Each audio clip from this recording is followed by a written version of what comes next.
విప్లవానికి ముందు ఒక ప్రయాణం మొదలైంది. ఒక యువకుడు మోటార్ సైకిల్పై, పేరు కోసం కాదు, నిజం కోసం.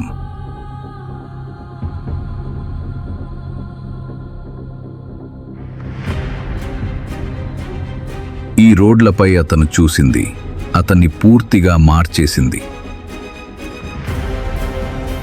ఆకలి చూశాడు, అన్యాయం చూశాడు, ప్రపంచం మరిచిపోయిన ప్రజల్ని చూశాడు.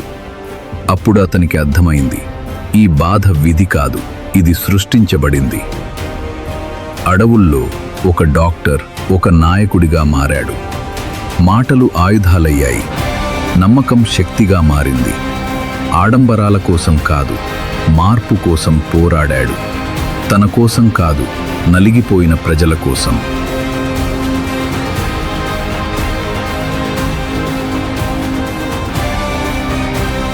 ఒక జీవితం ఒక విప్లవంగా మారింది.